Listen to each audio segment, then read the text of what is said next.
Welcome to the Win, Make, Give podcast. It's Chad Hyams here. Bob Stewart over there. Bob, how you doing today? I'm hiding in my house, Chad. There's a rodent. There's a rodent out front. I can't tell if it's a massive rat. It could be a small baby possum, you said.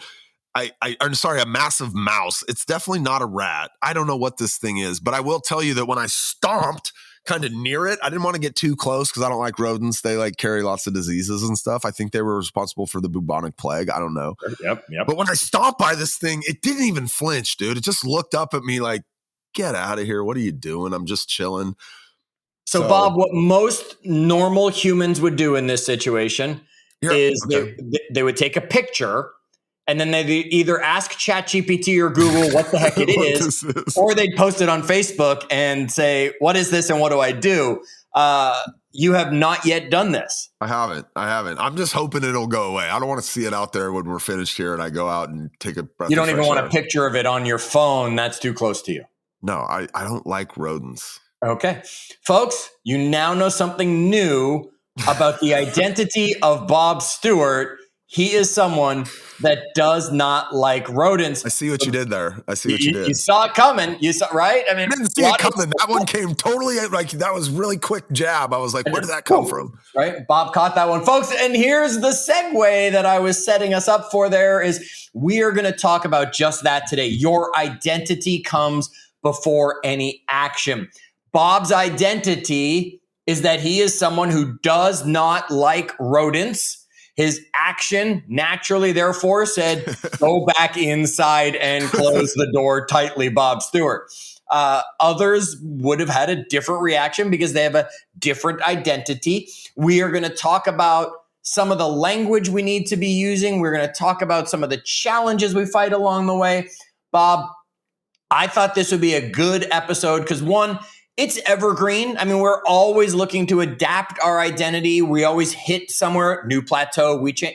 Yet at the same time, there's no time on the calendar more appropriate than probably New Year's Eve, which is right around the corner or just happened, depending when Dave drops this. So Happy New Year or belated Happy New Year, audience, that people are kind of reevaluating who they are and what's new for them and what's next. Yeah.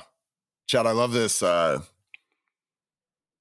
James Clear, the author of Atomic Habits, he's got a quote that says, you don't rise to the level of your goals, you fall to the level of your systems. But I love, you had said something around this topic. And what did you say? You said, you don't rise to the level of your intentions, you fall to the level of who you believe that you are.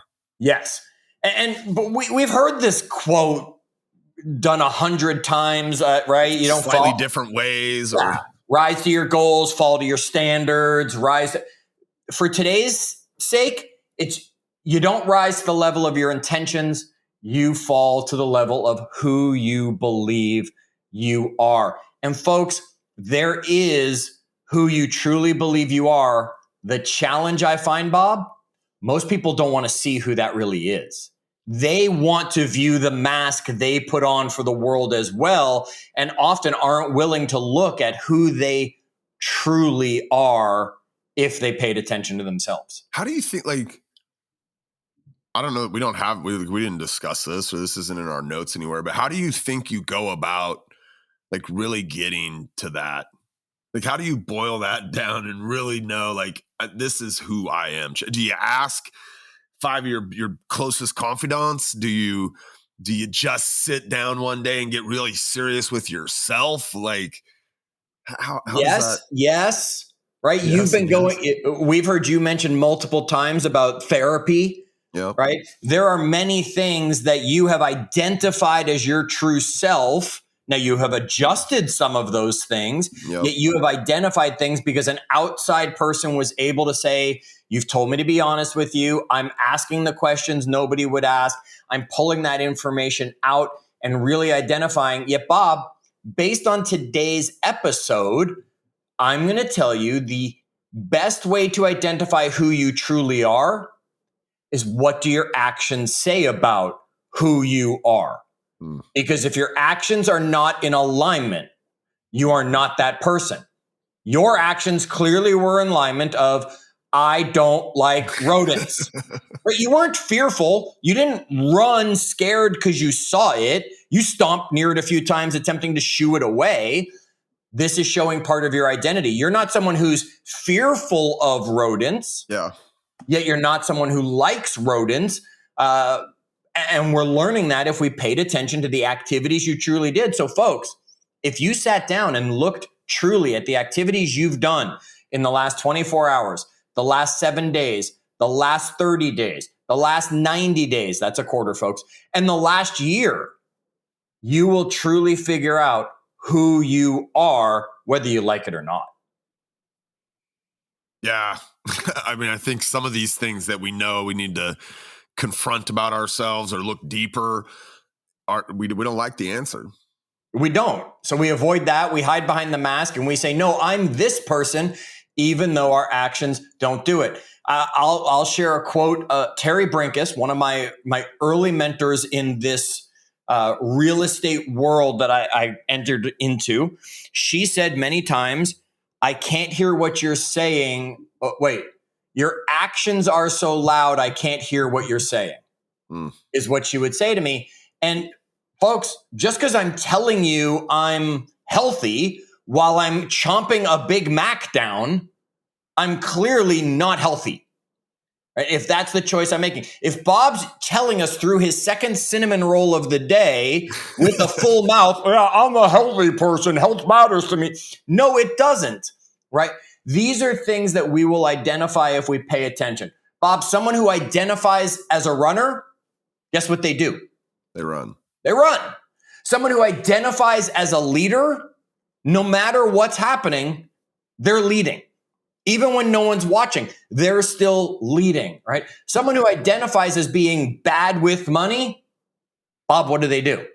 I mean, they did what I did all through my 20s, and I really did identify, like I identified as, right? Like, I spend it. I'm a spender. There's plenty to be made. And that's how I operated. I spent it all. And there was more to be made, I guess, but it wasn't until essentially partnering with Ben and hearing it over and over and over again. I changed my language. Like I decided, you know what? Like I'm going to invest my money. And today I think of myself as an investor. I don't think of myself as somebody who's a spender. So now you see yourself different as your identity. You say, hey, I'm an investor. And Bob, let me ask you about your activities. Are you randomly just buying things and being a spender? Or have you told us on past episodes, you have money automatically come out of your bank, go right into your Robinhood account, go right into an investing plan that you have, that you are taking action of an investor. Yeah. Now, are you also buying baseball cards and justifying them as investments and you're just spending? Yes. I am. But here's what I would, like in my 20s, Chad, I spent freely. And whatever was left, I would have lied to myself and said, that's what I was investing. The reality was I was spending every dollar. Correct. Right? Today, up front, my wife and I, we take certain amounts of income every month and it goes to those places. And then I will spend what's left after we've maxed out the 401k, bought I buy our place stock options. My money goes to Robinhood. We've got the money that goes to our real estate account for our next real estate investment. And then, yes, Chad, I still do with what's left buy baseball cards. It's a fact. Okay. I'm a baseball card collector. That's what I do. Right. You identify as a baseball card collector. So part of your money will go towards that. That's an excellent point you're making. Bob, here's the thing. Motivation fades. Whatever we're motivated to achieve something, that motivation is going to fade. Identity lives forever. Doesn't mean the identity is locked, yet identity always is there. It sustains when motivation fades. When actions and identity align, it's effortless to do the things you do. It's not an issue for me to wake up and be in the gym within 10 minutes. It's just not an issue. I'm hurt. I'm recovering. I still go into the gym. I do other activities because I identify with being someone who's healthy and makes health a priority. My actions are there. It becomes effortless to continue doing this. When my actions and my identity collide, when I say I'm healthy, yet I'm sleeping late, eating junk for breakfast and all day long, now I have friction. Now I have guilt. Now I have starting and stopping of getting things done. Oh, I'm healthy for an hour, right? Whatever that's going to be.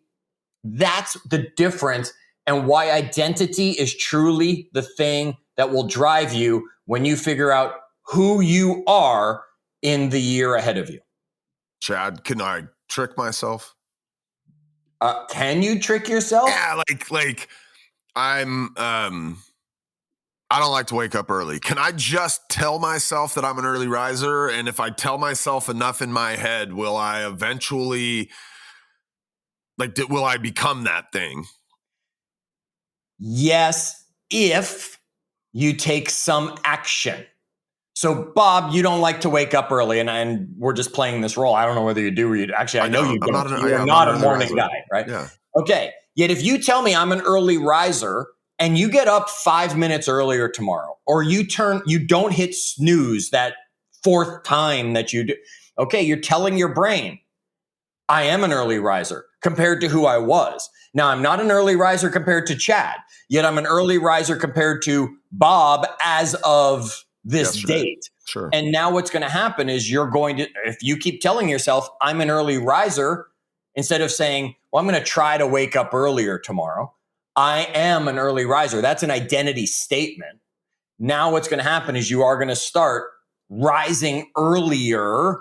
You just have to take the action, because those small actions matter more than big changes. If you woke up 5 minutes earlier every day next week, and I don't mean 5 minutes each day, just 5 minutes earlier. And then the week after you went 5 minutes earlier than that. And the week after you went 5 minutes earlier than that. Bob, I don't know what 52 times 5 is off the top of my head. You're our math guy around here. Yeah, that's a lot. How much? 260? I don't know, if you say so. That's a lot of minutes earlier at the end of next year at this time, if you just did 5 minutes, and you wouldn't notice waking up 5 minutes earlier and 5 minutes earlier. And you might not even want to go however many minutes that is. You might just look up at some point and say, no, I'm an early riser now because I'm out of bed by 5 a.m. It's an identity statement you're making. When we put these together, sometimes you'll throw some questions in to kind of spur our thoughts. And one of them was, what's one identity that's naturally shaped your consistency over the years? And I've been thinking really hard about this one and and obviously I want to do a positive one. There's probably a negative one I could think of too. That's made me consistently, not the person that I want to be. But I really do believe in my own identity. I'm a problem solver. There you go. And I don't know, that comes from being a young kid and having 3 younger brothers, and mom wasn't home, and the kids, my brothers, something happens, and you're just I don't know, I really do think of myself as a problem solver. And I feel like that identity has shaped my career. I think a part of why Ben believes in me and brings me on to different projects, and he knows that I'm going to find the answer. I'm going to get to the bottom of that thing. And in our world, right, we get paid to solve problems. Yes. And it really is a part of my identity. I think of myself as a problem solver. So good. Look, good and bad, because sometimes people will drop a problem on me and I'm like, I don't want to solve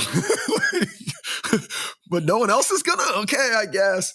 But I think that's one. Do you have an identity that's kind of naturally shaped the consistent human you've become over the years? What is that identity? I'm a leader that people want to follow. Love that. And that comes from being louder when I was younger. I was just louder. So I was one who said, no, this is what we're going to do. And then all the kids were like, yeah, let's go do that, because Chad was louder. To my parents telling me, you're the leader that everyone wants to follow. To teachers putting me in roles because of that. To lead a team when, you would have field days or other things at school. And then it naturally, I had a lot of success leading offices, recruiting people to it. People wanted to follow me. People wanted to. Now I'm a coach. People want to follow what I'm telling them and helping them to do to grow their business and their world. It's just been something that has shaped consistency of me over the years, because the only times I look back where my life was in the trash, as I've had my moments, I wasn't leading to give people someone to follow. I therefore was no longer being true to who I actually was, which is why I hit rock bottom. As I listen to you explain yours and I kind of explain these are stories we tell ourselves. Absolutely, like this identity, right? They're the stories we tell ourselves, which means it doesn't have to stay the same. To my point earlier, can we just decide? Yeah, like these are choices that we're making, right? The identities that we carry with us are choices. Now, some of them are really deeply embedded, Chad, and they take therapy to get out of you because they're messages Absolutely. Your parents beat into your head in childhood, right? Like, oh, you're the, and look, I struggle with my own kids with this, right? Are we branding Carter the heart driven, and Chase the kind of more relaxed? Yes, like the messages that we take on in childhood can really form that identity, but they come from lots of other things beyond that, right? Of course, but childhood messages are the number one. I mean, that's when you're a block, right? And I don't know the quote of, right, I didn't carve the Michelangelo. It just came out of the block as I chipped pieces away or whatever. When your kids are born, they are a block. And you as a parent are chipping away at that block and shaping that identity. Absolutely. And then at certain stages, it becomes their teachers. At certain stages, it becomes their peers, their friends that are all taking their chance to chip that away. Most of us have our stories created, which therefore our identity does come from childhood messaging. It comes from those experiences that have happened, those times where I've said, no way, I'm not jumping out of a perfectly good airplane, right? I create my identity when I say things like that versus I create my identity when I say, yeah, let's go skydiving, right? Now I'm an adventurous person versus no, I'm a cautious, careful person, things. And Bob, leaders have to rewrite their story intentionally and often.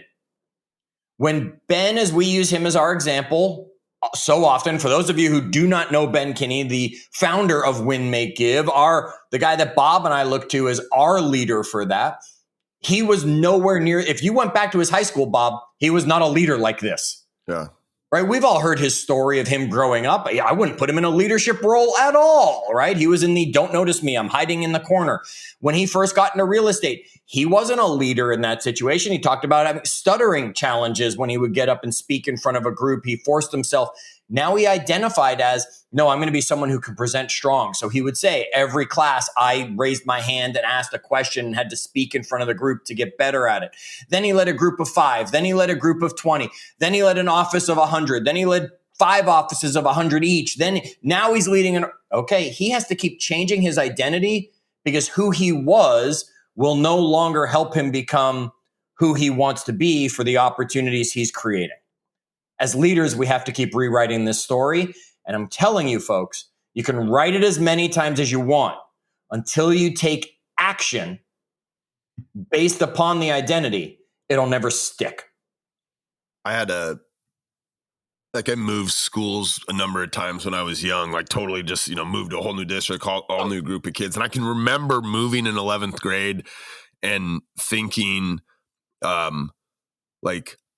I wasn't a very outgoing kid necessarily. I had a small group of friends, Chad, but I moved, and I can remember thinking, walking in the very first day of school, I'm going to be I have a chance right now to kind of rewrite who I am and where I'm at and what I believe about myself. And I don't know that I was thinking about it in those terms necessarily, but I very clearly remember thinking as I walked in the very first day, I'm going to be outgoing and engaging. I'd never been that before, but I remember having this moment where I'm walking in and I was terrified, even in 11th grade and not being a super outgoing kid. I remember walking into this brand new school. I didn't know one kid at school at all. And I remember thinking, I'm going to be outgoing. I just remember it. And I almost had a moment, right, where I thought, why not? I can do this. Nobody here knows me. I can be whatever I want right now. Now, I didn't change my entire identity, but I did become open and outgoing. And almost in that minute, Chad, I'm still to this day, I think at my core, an introvert. I'm exhausted after we have big events and I have to talk to, 500 people. Like I'm exhausted. But I think out of that moment, I've been somebody for most of my life that's been able to engage with other people pretty effectively. And I don't know that I was before. It was literally like a momentary decision. Now it was a big kind of one-off experience. It was a life event that was very impactful for a high school kid at that age. But like in a moment, I maybe in many ways changed the course of my life because I decided this is going to be my identity right now. When I moved to Bellingham the first time to go work with Ben, he sat me down the day before I started in the new role and said to me, "So what do you want your story to be?" I don't know that he knew all this and was thinking about it in this way. He just said, "What do you want your story to be? These people do not know you. We can tell them anything. Pick something that you've done well, and let's build your story around that." And it gave me instant credibility. Now, every time I've moved, Bob, I say to myself, what do I want to change about my identity? Because these people don't know me where I'm going. They don't know that I'm this, or they don't know that I'm that. Now, here's the thing. Some of your characteristics will stick. I'm still direct. It doesn't matter how many times I say I'm going to go somewhere, I'm going to be nicer, I'm going to be kinder, I'm going to be more accepting of people. That you're a dumbass, right? Will come out of my mouth within the first hour of meeting people. It's just who I am, and I've accepted that because I like that about me. So I'm okay with that. Saying part of my identity is I am direct and hold back no punches, right? Yet there are also things about me that my friends from high school will message me and be like, "Yeah, you're full of crap when you said," and I'm like, "I'm not. That's not the me you remember," right? I have changed my identity. And that's the thing we have to remember, Bob. Some people like who we were. Some people like what our story used to be. Some people say, no, the Wizard of Oz is the story. I grew up on it. I like that. Now, all of a sudden, we have Wicked. So maybe Dorothy wasn't the sweet innocent. Maybe the wizard was, right? Because the story has changed. And some people are like, I don't like that. And then some people are like, I like how Star Wars was. I don't like the prequels. You've changed my story. I don't like. And it's the same thing with us as people. I think it's really hard, by the way, kind of in the throes of your regular life to just change your identity, because there's potentially a lot tied to it. The neighbors know you, the people you work with know you, your family knows you as a certain person. And a lot of times those identities are very present in our day-to-day lives. So to just say, I used to be somebody that didn't get up early and now I am, like, that's going to change my family dynamic. And yes. Yeah. And it's going to change your dynamics with those you interact with. I think when I'm going to send you a message, I stop and think and say, wait, I'm 3 hours ahead of him and he's not a morning person. So I have to schedule on Apple to wait like 5 hours for that text to go out. Chad, you can text me anytime. Your other texts that you send out every Wednesday, like they come to me at like 3 a.m. or something anyway. Yeah. So I don't care about. Yet when it's something that's highly important, I know if I send it to you and you're not awake, it'll get missed. It will, because it'll be amongst 50 other things that got sent to me before friggin' 7 a.m. or whatever, right? So I know your identity. So when you all of a sudden become an early riser and live that identity, and now all of a sudden you're sending me messages, I'm going to be confused, like what, right? Until I accept your new identity. And a lot of times people go kicking and screaming. Bob, divorces happen because of identity changes. Yeah. You're not the person you were when you met that person, when they fell in love with you, who you were. You've changed your identity. They no longer like that person the same way. Sometimes it's for good. Sometimes it's for bad that you've done it. Yet identity is yours to create. And here's the loop to remember. You create your identity. Your identity leads you to taking actions. If you know your identity, you know you're an early riser, you're going to get up. You know you're a runner, you're going to go run. You know you're a blank, you're going to blank. Okay. Identity leads to action. Action leads to evidence. I did run. Yeah, reinforcement that is me. I am that. Right. I am that. That's the evidence, right? It happened. I did wake up earlier. I did put my phone away at 7:00 at night so I can be present with my family. I did do blank. And then what happens is our identity just gets stronger and stronger.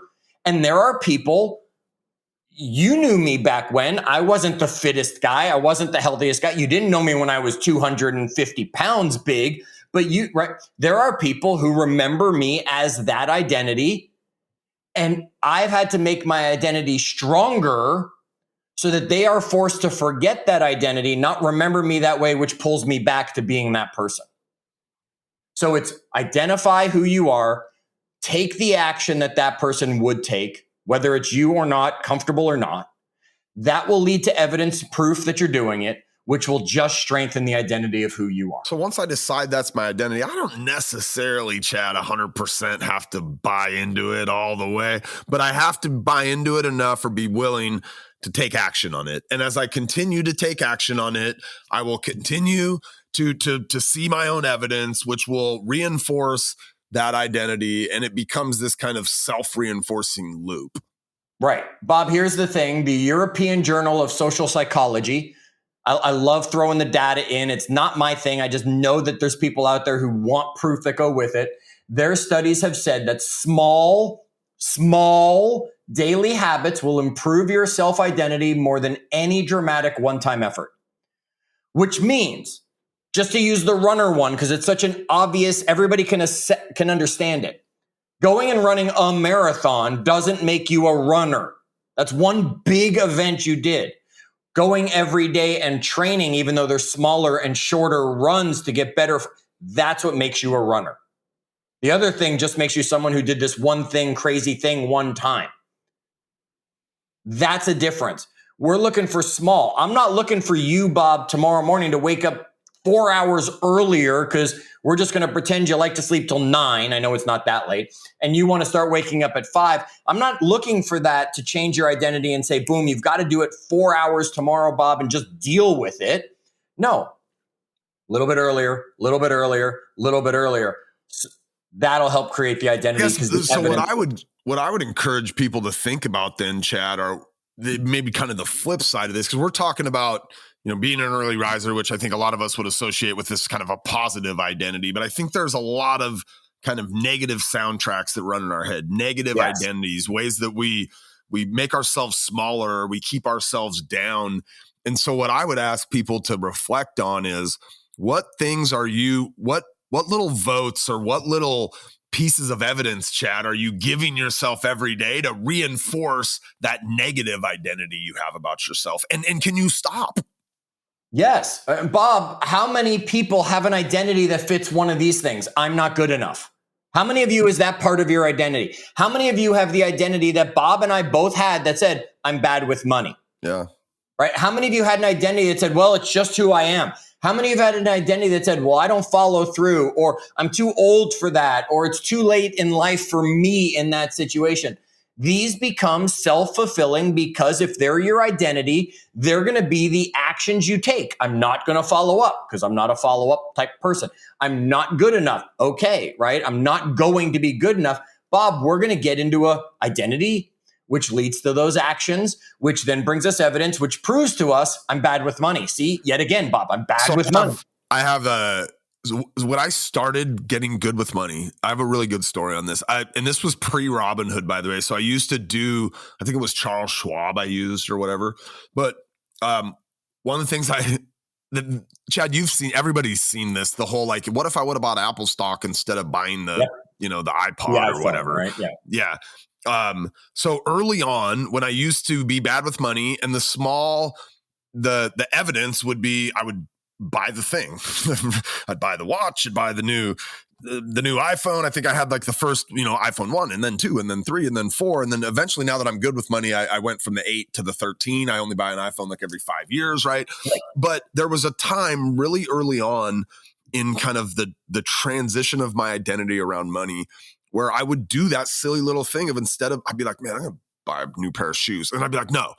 That would be evidence that I'm bad with money, right? Let me do something different to make my identity show evidence. And again, I didn't have this language back then. I just realized that this is what I was doing kind of in hindsight, in looking back. I would go buy one share of stock in Nike. And so I have in my, still to this day, more shoes or more shares of Nike? Well, that's a bad example, but I've got all these like random 1 share or 2 shares or 3 shares of a bunch of different stock, because there was a period of like 6 months where when I was going to make a poor purchasing decision, I just decided I'm good with money, and I would go buy one thing. And sometimes there was never like the thing I was going to buy. Like they weren't a publicly traded company. So I'd go find like some clothing company to put 1 share of stock in. So I've got a share of Abercrombie and Fitch or whatever, but I got all these random, and I just looked at it probably 6 months ago. I don't look at it like that line. And, my wife and I do our net worth sheet, and that particular account, I just don't log into every time because there's not $1 million in there, right? It's like $1,200 of stock but it's all these, it was $600 worth of stuff I would have bought that I instead bought stock, and now it's worth $1,200 or whatever it is. It was the evidence. It was something I needed to show myself evidence that I'm good with money. Like I'm making smart decisions instead of poor ones. And it snowballed, right? And all these years later, amongst other kind of things I did to give myself evidence of what I wanted that new identity to be. That was one of the things. Bob, one of the things that Nita and I have been saying around here for about the last 6 to 8 months is we have decided, and I've talked about it on the podcast, we are looking to relocate into the EU. Right? We want to go across the pond, base ourselves over there so that we can travel over there the way we just travel around America here. That way we have a base of operations. And every time we're looking at buying something, Nita just says to me, do you want that or do you want to go to the EU? And it's helped shape my identity of someone who wants to take experiences instead of have things. So I am someone who creates experiences. Okay. Now I no longer purchase stupid little things that I could just be like, oh, hey, that looked cool on the Amazon or that ad on Facebook. I want that. Folks, here's what I want to, and Bob, we want to help you with. I want you to write this down right now. Whether you take notes in a note app, whether you take notes in a notebook, whether you don't take notes during the podcast at all, find something to write this down on. And I want you to write this sentence. I am someone who... And now you fill in the blank. I am someone who follows through. I am someone who invests in my future, just like Bob has been talking about. I am someone who makes healthy choices. I am someone who blank. Identify someone that you want to be that either right now you are only kind of and you don't believe it, or you want to change about your identity. And once you've written that down, I am someone who blank, write down 3 activities that person would do regularly and just do one of them and start building those small routines and habits so that you can become that person. William James said, act the part and you will become the part. So act as if, and all of a sudden, you are who you say you are. It's a challenging one, Bob. I have a mic. I was going to drop it off of my desk here. And that is Bob now. Bob was always identified as the guy who used the old Apple headphones, right? Folks, you remember him with the string that would get caught on things all the time. And he always identified as, no, I'm the guy who stayed true to old tech that I know works. He's on a microphone. If I could just defend my identity for a second, okay? The stupid thing, the Zencaster is what we use to record these. It somehow is taking control of my phone. It messes up my whole audio. I would love to, it's funny, Chad, as we're doing this, I still have the headphones in my ears. You can see me, even though they're not the mic I'm using, I still have them in my ears. I'm not changing that identity. I remain the Apple headphones guy with the wires. Right. Bob will be forced to change that identity when he can no longer find them because nobody makes them. Well, my fear is the next computer I get won't have the little audio jack plug-in anymore because those things are like going the way of the dinosaur. Yeah, I don't No, mine does not. I would be in trouble using those. Folks, I am somebody, someone who blank. Take that, turn that into what's next for you. Whatever that is, Win, Make, Give will be here for you, helping you go through it. Don't ever hesitate to reach out and say, here's my question I want to hear an episode about. Here's my topic. I want to know you guys give me your take on it. What can I do? How can I do? Whatever that would be. Bob and I are here to cover health, wealth, leadership, and legacy because it is who we are. And we'll be on that journey with you. And until the next episode, as always, do good.